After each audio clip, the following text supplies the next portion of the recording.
Is the EU setting up a European army? It's a common claim that's thrown around both by critics of the EU and pro-European voices who want an ever closer union. And as the European elections draw near, the topic is doing the rounds even more than usual. theCUBE unpacks the myth.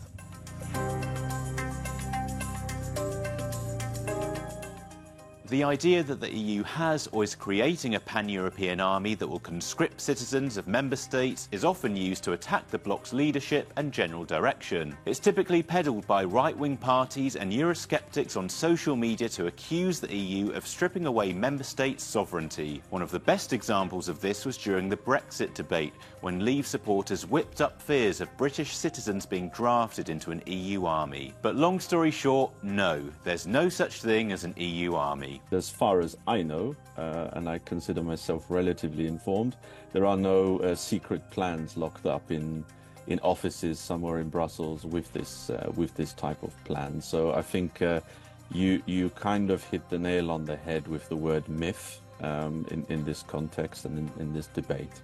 The EU does, of course, have a common security and defence policy, together with a defence agency, but it's far from it being an actual army. You have individual nation states or member states, in the case of the EU, agreeing by treaty to cooperate closely on defence. And what that really means in practice, and we have lots of cases of that, by the way, is that you can deploy force abroad. You have a head of a mission, but that mission is normally made up of individual member states, all collaborating with each other. There are, of course, other European military partnerships and alliances too, most notably NATO. The majority of NATO's member states are also EU members, so rather than integrating their forces under EU mechanisms, further alignment through NATO might be the best way forward for European defence. We should shift our attention to what member states obviously find most important, and that is NATO. So I would say try to align the contributions of the European allies within NATO